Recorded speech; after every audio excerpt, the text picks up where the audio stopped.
directo por si acaso. Ahora sí, David, ¿cómo está? Buenos días. Bienvenido a nuestro programa Hablando Claro con Nelson Salazar.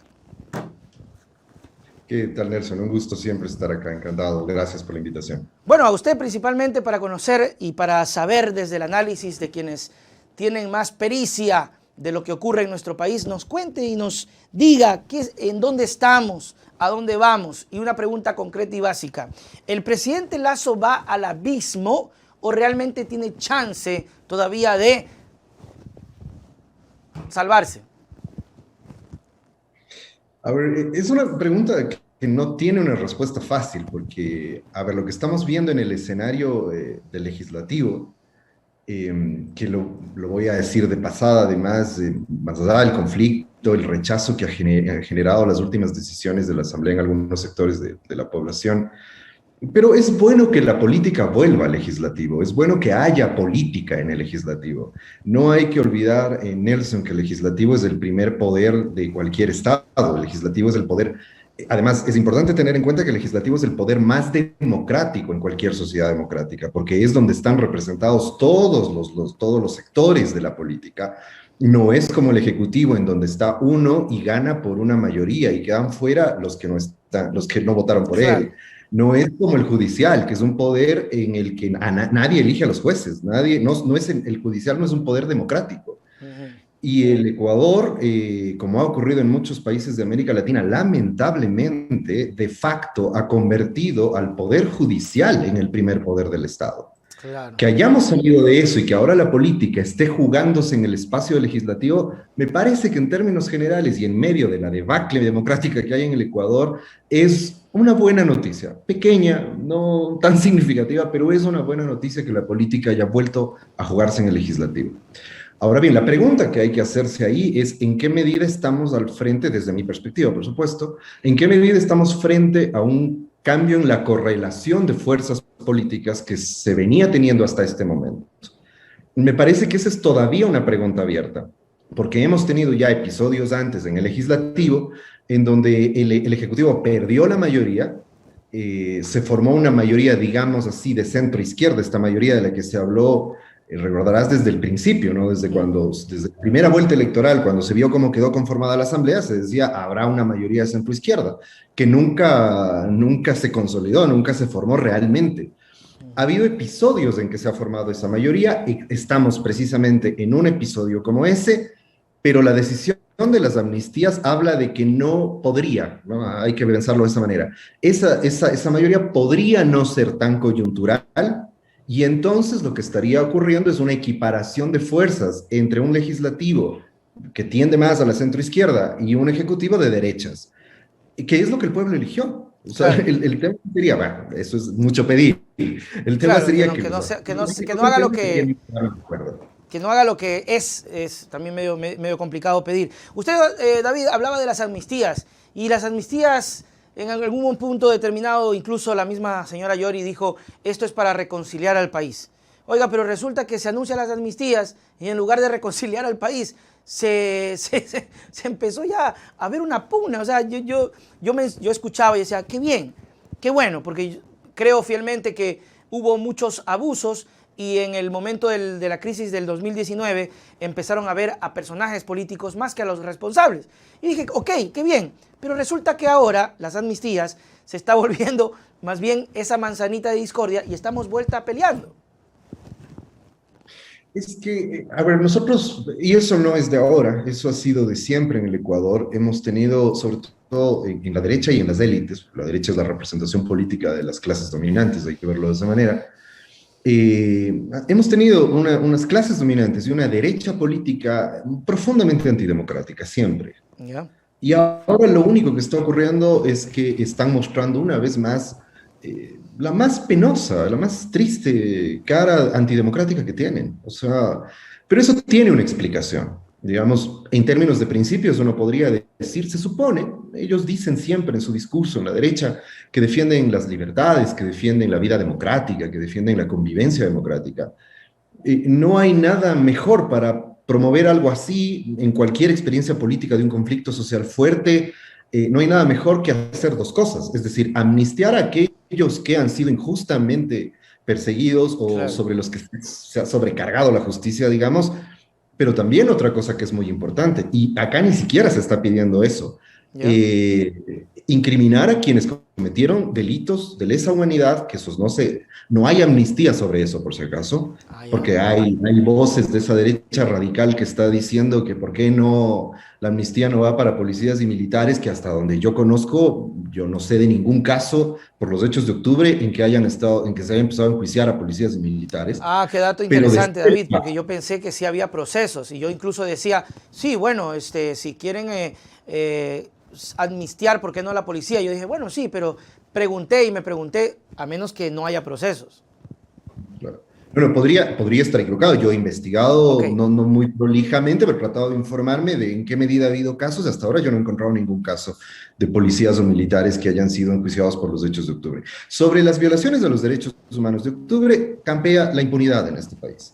Tanto campea la impunidad que frente a las amnistías, el señor Lenin Moreno y la señora María Paula Romo salieron a quejarse por la amnistía, quienes son los directamente responsables señalados por varios organismos de derechos humanos y por el informe de la comisión creada por la Defensoría del Pueblo como los responsables de estas violaciones. Tal vez Y quisieron quiero ellos insistir que se los amnistía a ellos. claro, es que, ese es un límite, las amnistías no pueden operar cuando se trata de violaciones a los derechos humanos. De Oh, hecho, ok. lo que ocurre más bien, como digo, como contraparte, cuando hay que reconciliar esto en las guerras civiles, en el terrorismo de Estado, hay mucha experiencia sobre esto en distintos lugares, es estas dos cosas, amnistiar a quienes han sido víctimas de la represión y hayan cometido delitos políticos. O sea, es decir, no es que no, esta idea de están negando los hechos. No, hay gente que cometió delitos en esos Ujú. días, vandalismo, qué sé yo, pero no se le puede sobrecargar la ley, ese es un poco el concepto de amnistía, porque había en medio un conflicto político y social. Pero si en eso hay violaciones de los derechos humanos, de cualquier lugar que vengan, eso no puede amnistiarse, eso tiene más bien que ser juzgado, no puede quedar en impunidad. Eso permite la reconciliación nacional. Permíteme solo poner un ejemplo para Por que favor. se entienda que del otro lado también puede ocurrir. Ujú. Cuando ocurrió esa monstruosa guerra civil en el Perú desatada por esa banda criminal que era Sendero Luminoso, a Sendero Luminoso no le podía, porque, perdón, el delito político por principio puedes cometer un delito, pero por causas políticas. Ese es el concepto de delito político. Pero también ahí hay límites, ¿no? Y por eso pongo el caso de Sendero Luminoso. Sendero Luminoso cometió atrocidades a nombre de una ideología política, Ujú. pero esas atrocidades, porque eran violatorias de derechos humanos, porque eran de una enorme criminalidad y habían además generado realmente el terror, eso es terrorismo, no podían, jamás a nadie se le habría ocurrido decir que Abimael Guzmán y su gente podían ser amnistiados porque eran delitos políticos. Claro. Esto tiene límites en uno y en otro lado. Entonces, se ha cumplido apenas con una parte y esa derecha antidemocrática no quiere aceptar ni siquiera esa primera parte, que es amnistiar a quienes cometieron delitos políticos durante octubre y a quienes fueron perseguidos, porque, ojo, ahí hay gente que no cometió delitos y que han sido judicializados por pura persecución política. Sí, Eso es apenas una parte. claro, y lo hemos visto, lo hemos visto. Entonces, para tener clara la película, David, ¿consideras tú que esta parte que salió incluso a marchar, que lo hicieron con mucha calma y que incluso yo lo vi y dije, bueno, qué chévere que por lo menos salgan, se manifiesten y yo pedía que ojalá no les tiren gas lacrimógeno y no les golpeen porque están manifestándose y está bien, si fueron muchos, pocos, cada persona tiene derecho a expresarse. Es más, fueron a la asamblea y gritaron ahí, lanzaron sus improperios, abran el chongo, que no sé qué, que no sé cuánto. Bueno, está bien. De pronto ahí palpan un poco la realidad que es el furor de estar en una manifestación, ¿no? Que a veces no se puede controlar. Me decía alguien, tú no vas a reclamar un derecho con galletitas, con canguil, con globitos. La cosa se pone brava.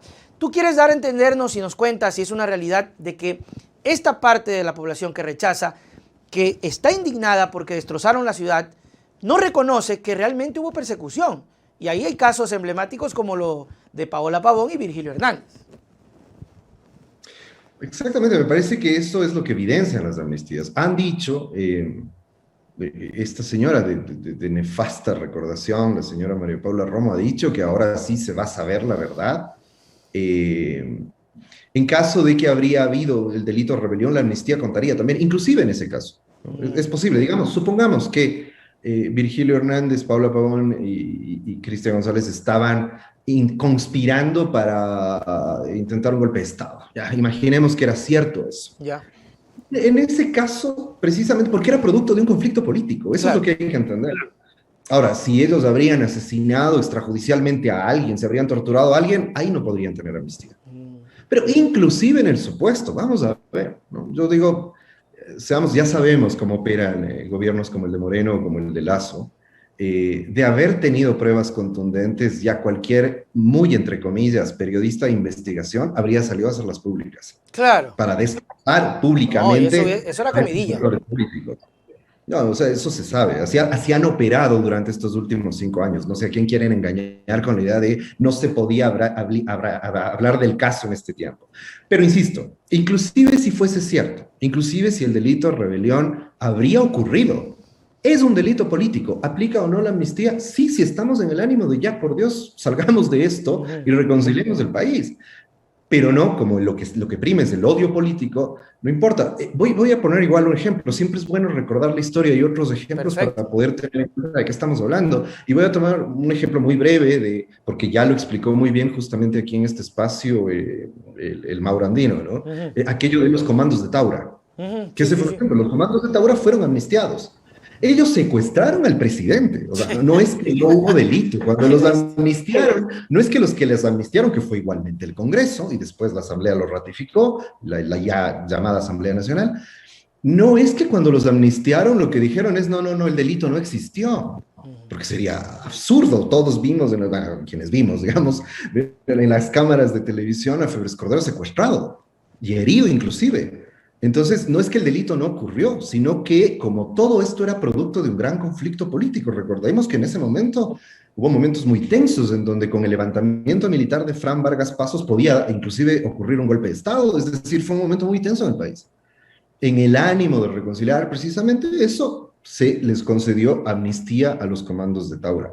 Hay que entender bien, me parece, ese concepto para tener un debate ciudadano más fructífero, más profundo, pero lamentablemente hay actores mediáticos, hay abogados, etcétera, muy alineados con la derecha y el gobierno que más bien ensucian el debate y no se puede mirar esto con claridad y se habla de impunidad y se habla de un sinnúmero de cosas que están completamente fuera de lugar en esta discusión. Claro, el problema también es que se evidencia mucho cuando la carga va a personajes políticos, porque es evidente lo que tú dices, David, alguien dañó, alguien quemó, alguien destruyó, no se capturan a los que fueron a los responsables y cargan todo a personajes políticos y uno se pregunta qué reconciliación buscan para el país, como lo que ocurre con Paola, con Virgilio, cuando el propio Villavicencio vota a favor, pero luego sale desesperado porque sintió que toda la gente que votó por Villavicencio se sintió decepcionada y dijo, ¿cómo es posible que votaste por la amnistía cuando tú eras el primero en decir que tienen que ir a la cárcel y presos y toda la cosa? Pero él incluso reconoció que había muchos líderes comunitarios indígenas que no se lo merecían, pero que él no votaba por Paola, ni por Virgilio, ni por nadie de ellos, porque sí considera que deben ir.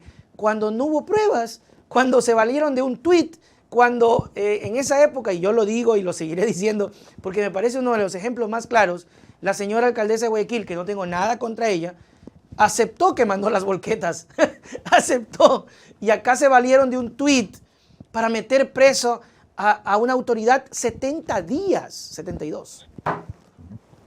Sí, sí, si me permites un par de comentarios sobre eso, efectivamente, uno tendría que preguntarse, a Claro. ver, a Paola Pavón, haciendo un sinnúmero de piruetas y malabares, como acostumbran a hacer, quieren culparle que supuestamente sacó unas volquetas a bloquear una carretera.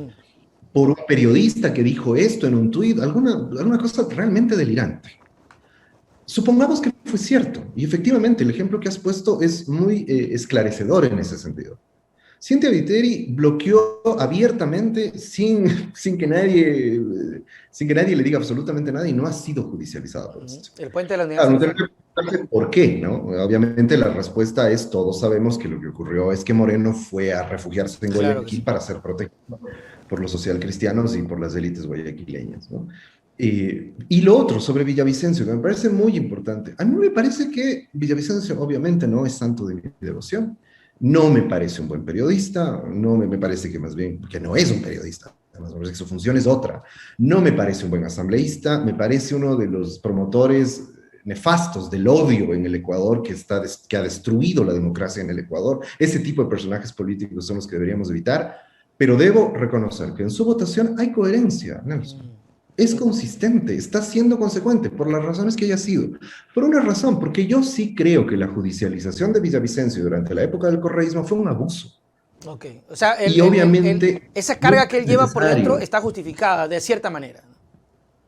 De cierta manera, sí. Yo creo que se abusó más allá de todo lo que él...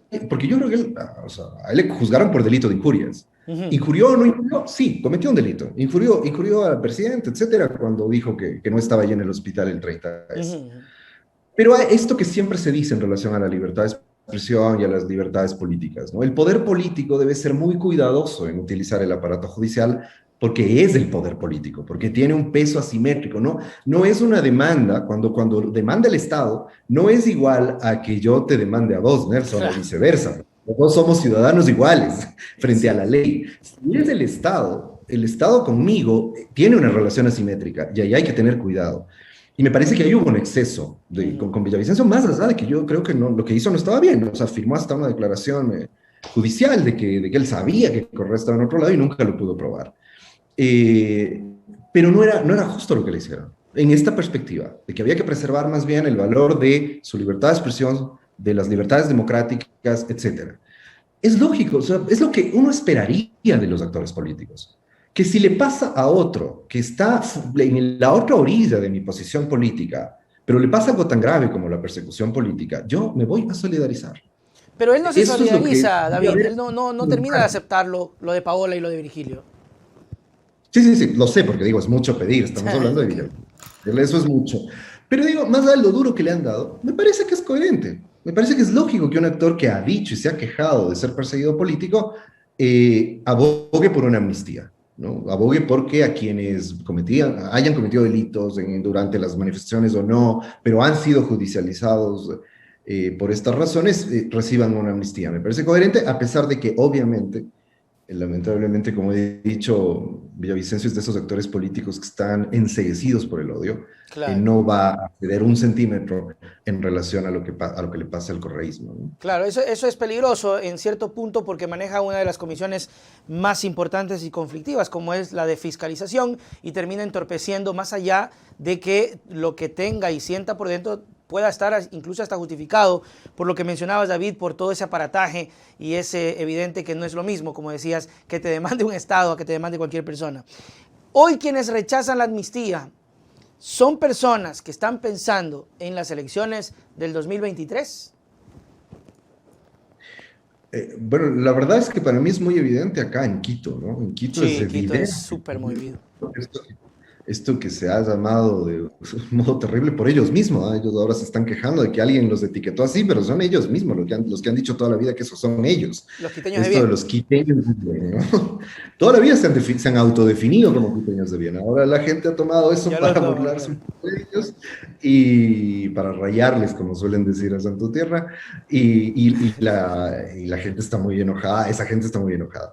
Pero digamos, esos grupos evidentemente han puesto ya las cartas sobre la mesa de que lo que quieren es están empezando más bien Ujú. su campaña electoral para la alcaldía. Es evidente eso, y están queriendo posicionar imágenes, están queriendo posicionar ciertas figuras, etcétera, dirigidas a ciertos sectores también, ¿no? Las elecciones seccionales próximas van a ser un medidor de cómo está, en el caso de Quito, cómo está ese profundo proceso de derechización que ha sufrido Quito en los últimos años, ¿no? Quito se ha vuelto el bastión de la derecha, ¿no? ¿En Es serio? curioso cómo se han revertido los términos. Históricamente, el bastión de la derecha era Guayaquil, pero Sí. desde hace ya un buen tiempo atrás dejó de ser Guayaquil y ahora es Quito el bastión de la derecha, Quito y la Mm. Sierra. Entonces, yo creo que el Lazo, en medio de la debacle política que vive, debacle en el sentido de apoyo popular, ¿ah? ¿No? En el sentido del poder que tiene, Lazo tiene mucho poder. Es igual que Moreno en ese sentido, ¿no? A Moreno lo detestaba la gran mayoría del país, pero tenía muchísimo poder político. Por eso es Mediático. que pasea impunemente por todo lado, y es precisamente eso, ¿no? O sea, poder político, mediático, de las élites económicas. Le apoyan actores muy poderosos, Lazo también. Entonces, en donde Lazo está cayendo en picada es en el apoyo popular y en la legitimidad democrática. No tiene poder democrático, digamos, uno tendría que diferenciar esto del poder real, que es el poder de las élites, de los grupos dominantes, etcétera. Cuando tienes el apoyo de esos poderes, puedes quedarte en el poder sin apoyo popular. Cuando Chútica, no pero los eso es un tienes, tienes que caldo, ¿ah? basar tu apoyo en el apoyo popular, en el apoyo democrático, ¿no? Y me parece que si uno hace, en términos muy objetivos, si uno hace el contraste entre la época del correísmo y la época del anticorreísmo, del gobierno del anticorreísmo, es clarísimo ese contraste, ¿no? Correa no contaba con el apoyo de esos sectores dominantes, al menos no de todos, me parece que Ujú. algunos sí. Entonces, como no contaba con ese apoyo, trataba de apuntalar en eso que suelen llamar algunos colegas populismo, trataba de apuntalar su apoyo en el apoyo democrático y la legitimidad democrática que consiguió, que en cambio era muy grande, inédita en la historia ecuatoriana. Ujú. En cambio, estos gobiernos, el de Moreno y de Lazo, los del anticorreísmo, son gobiernos que dilapidaron su apoyo, porque ambos, es curiosísimo eso, ¿no? Recuerda que ambos empezaron con un apoyo popular muy importante. Oye, pero lo de Lazo Y es los preocupante, o sea, en meses. en ya mismo un año y con los números que Bueno, tiene, muy rápido, ¿no? no, por supuesto, pero es muy similar a lo de Moreno. Moreno, recuerda que en el momento de la consulta, Moreno llegó a tener el 70% de apoyo, Ujú, igual que en el momento más alto de la vacunación, Lazo, ujú. ¿no? 70% de apoyo. 3, 4 meses más tarde, 6 meses más tarde, tenían el 20, 25, 30, como lo está teniendo también, tenía Moreno, como lo está teniendo también Lazo. Y obviamente un gobierno que no tiene apoyo popular, lo que hace es, como he dicho, apuntalarse en Ujú. los verdaderos poderes, los poderes que no son democráticos. Entonces, me parece, volviendo sobre el argumento inicial, que Lazo quizá para recuperar el apoyo democrático me está apostando y apostará con sectores de derecha en Quito a consolidar a Quito como su bastión. Entonces, la alcaldía de Quito va a ser muy importante para Lazo. Yo entendería que, porque Lazo en eso sí creo yo, no sé, todavía a ratos cada vez se parece más a Moreno, pero me parece que en eso sí se diferencia. Creo que Lazo y su partido no quieren perder proyección nacional y seguir en la política nacional, entonces a Moreno no le interesaba, entonces Ujú. dejó que el partido se desplome, su imagen no le importaba.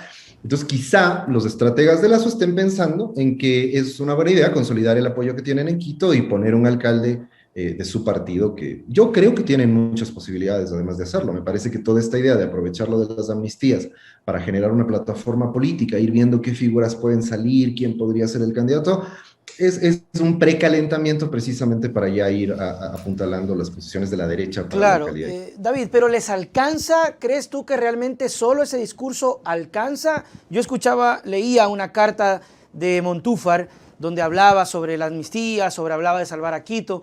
Y bueno, yo la compartí en el noticiero, lo felicitaba, decía que estaba muy bien, que chévere, y seguía leyendo la carta.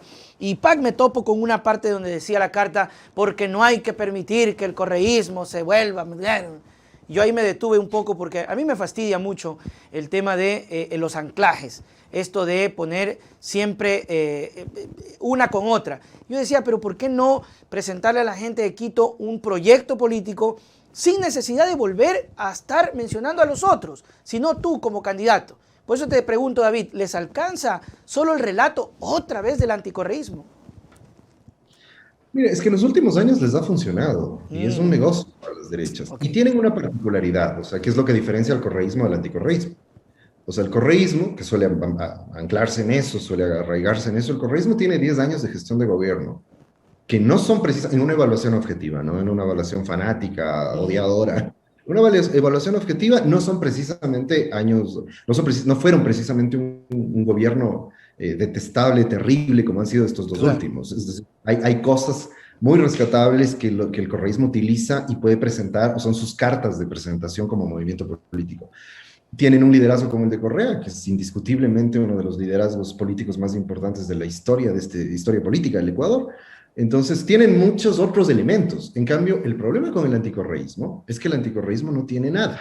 Lo único que tiene es el anticorreísmo. Claro. Entonces, tratan de exacerbar el odio, es decir, no es simplemente porque no se dan cuenta, es una estrategia política. Ujú. Por eso notarás, uno puede hacer, bueno, yo no conozco, sería muy interesante si se hicieran estudios de eso, no conozco alguno en ese sentido, como los ciclos políticos, los microciclos políticos, ¿no? Esto de un momento a otro, de un conflicto a otro, como en ciertos momentos de baja de credibilidad o de alguna, o de pérdida, este momento que estamos viviendo es clarísimo en ese sentido, ¿no? Pierden la mayoría en la asamblea se independiza y empieza a tomar decisiones autónomas del Ejecutivo, es una baja de la disputa en el poder político del Ejecutivo y tratan de resucitar el anticorreísmo con mucha fuerza. Entonces, resucitar de vez en cuando el anticorreísmo, mantenerlo presente, generar este odio y este miedo, sobre todo es manejar el miedo, ¿no? El correísmo es el gran demonio El cuco. que va a destruir, que va a no sé qué. Entonces les ha funcionado y es por eso que recurren a eso. Piensa que la última elección presidencial la ganaron precisamente anclados en el anticorreísmo. Sí, sí, sí, Pero totalmente de acuerdo. me parece que lo otro es que además yo ahí discrepo un poco con lo que has dicho de que no te gusta esta distinción. Amigo, no voy a decir que me gusta, pero a ver, me parece que es sincera la política. Es decir, el correísmo, anticorreísmo no es solo una bronca entre dos partidos políticos. Por eso es que se dice que esto está en toda la sociedad, que ha dividido las familias, todo esto que se suele decir. Es porque en Solamente realidad, para decirte algo, David, no, lo que me molesta, y tú lo dijiste hace poquito rato, lo que me molesta es que, ok, sí, utilizan el anticorreísmo, pero vende otra cosa, preséntate, y ese liderazgo es lo que tú decías, no tienen. no, de acuerdo, de acuerdo. Ese vacío político sí es terrible, pero Exactamente. es que la derecha vive una crisis mundial, Nelson. O sea, no es solo el caso del Ecuador. Mira a los líderes de la derecha latinoamericana recientes. O sea, Piñera, Macri, Bolsonaro. Es decir, cada uno peor que el otro. Mm. Frente a los líderes de la izquierda, que nos pueden no gustar, pero uno va a encontrar una enorme diferencia entre un Evo Morales, un Lula da Silva y un Bolsonaro o un Ujú. Piñera. ¿Sabes? Esa es la situación. La derecha está viviendo una crisis política muy fuerte y en el Ecuador es evidente. En el Ecuador, ¿cuáles son los liderazgos importantes de la derecha? Un Nebot que está ya Ya, a punto de salir de la cancha política y Lazo que no es nada, ¿no? Y ni sí, la verdad Moreno que ni sí. nada. Entonces, pero digo, lo que quería decir es que este tipo de confrontaciones políticas, cuando son tan fuertes, cuando se quedan tanto tiempo en la sociedad, no hay que verlas como un hecho puramente superficial o artificial que han construido los políticos, sino que son disputas que están expresando conflictos sociales y políticos más profundos. Y para mí, el enfrentamiento correísmo-anticorreísmo está muy, muy atravesado por el conflicto de clase. O sea, por Mm. eso cuando aparecen los quiteños de bien, que son anticorreístas, por ejemplo, ahí hay un atravesamiento de una condición de clase y de que Quito es de las élites, de las Claro. clases medias altas y de las clases medias que quieren estar con las élites. ¿Y qué pasa con los sectores populares? ¿Qué pasa con los barrios populares que en octubre se levantaron el sábado 12 de octubre en uno de los levantamientos populares más grandes que hemos tenido en Quito en su historia reciente y quizá en su historia en general? Así es. Esos barrios no son quiteños. Entonces, Claro. ese conflicto es el que se expresa en la discusión correísmo-anticorreísmo. Y ese conflicto va a estar presente por mucho tiempo. Es decir, hay gente que cree que va a pasar. Yo creo que no. Podría inclusive tomar otras formas políticas, Más que pero todo ese conflicto... porque el movimiento Revolución Ciudadana está más vivito que nunca. David, muchísimas gracias. Oye, porque muy chévere, el tiempo es ingrato, pero te voy a molestar en otra ocasión para seguir con los análisis y esta perspectiva que tienes sobre la política. Gracias, David. Tus palabras para despedirnos. Con todo gusto, siempre estaré presto a venir a este espacio que además sigo y me parece que es un esfuerzo muy interesante de comunicación alternativa, Nelson. Gracias. Gracias por la invitación. Chao, chao. Nos vemos. Muy bien, ahí estuvo, mis queridos amigos, David Chávez, hablándonos de la realidad nacional. Nos quedó corto, sinceramente, el tiempo. Corto, corto, corto, pero así es esto. Lo vamos a molestar en otra ocasión, por eso ya hacemos el contacto para seguir conversando. Mis queridos amigos, gracias. Creo que había tenido, no tenía un superchat, ¿no? Producción, ¿no? Superchat. Limones, nada.